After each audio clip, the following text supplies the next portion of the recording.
дар арафаи ҷашни мубораки соҳибихтиёрии давлатӣ ва ба истиқболи сазовори ҷашни 30-солагии истиқлолияти давлатии ҷумҳурии Тоҷикистон, мардуми созандаю ободкори шаҳру деҳоти Исфара ба вусъати корҳои ободонию созандагӣ камари ҳиммат бастанд.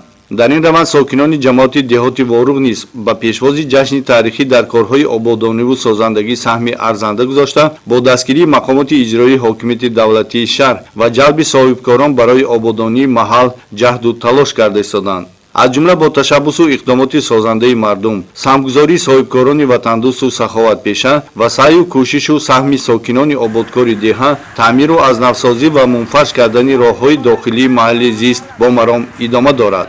боиси қаноатмандист ки соҳибкорони эҳсонкору мардуми ободгари Воруғ ҷавобан ба ғамхориҳои рӯзафзуни роҳбарияти давлату ҳукумат корҳои созандагию ободониро дар муассисаҳои маорифу тандурустӣ ва ҳам таъмиру ободонии роҳҳои дохили маҳаллӣ аҳлонаю дастҷамона вусъат мебахшанд.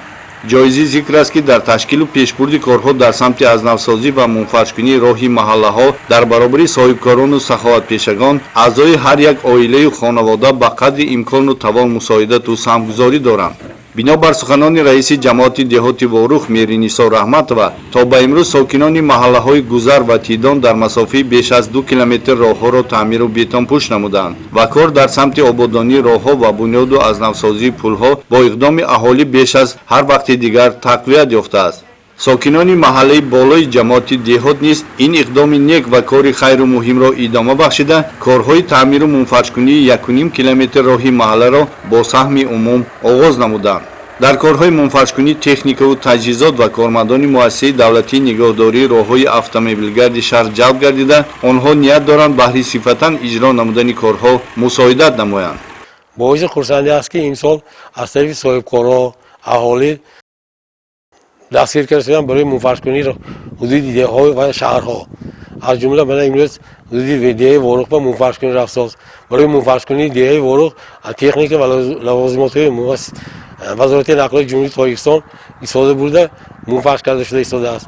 ҳамин сол аз тарафи вазорати нақлиёти ҷумҳурии Тоҷикистон барои таъмиру нигаҳдории роҳҳои автомобилгари шаҳри Исфара зиёда аз 38 тонн мӯи моҳӣ ҷудо карда шуд ки мо раҳҳои дар мувозаи МДН шаҳри Исфара бударо таъмин кардем.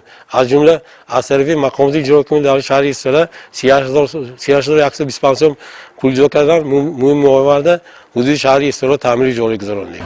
инчунин аз тарафи муассисаи давлати нигоҳдори роҳи автомобили шаҳри Исфара аз тарафи вазорати нақлиёт маблағҳое ки ҷудо карда шуда 53 километр роҳҳо таъмири ҷорӣ гузаронда шудааст. инҳо роҳҳои Исфара Нурафшон 10 километр, Исфара Куркент Чилгази 13 километр, Исфара Нефтобод 16 километр таъмири ҷорӣ гузаронда шудааст.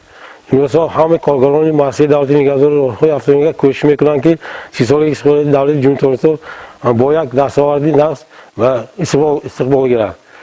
дар арафаи ҷашни бузурги миллӣ мардуми шарифи Исфара бо вусъати корҳои ободонӣ дар ҳар як маҳалли аҳолинишин, шаҳраку деҳот ва корхонаву муассисаҳо ҷаҳд доранд ки ин шаҳри бостонӣ боз ҳам рушду тараққӣ ва зебову ороста гардад.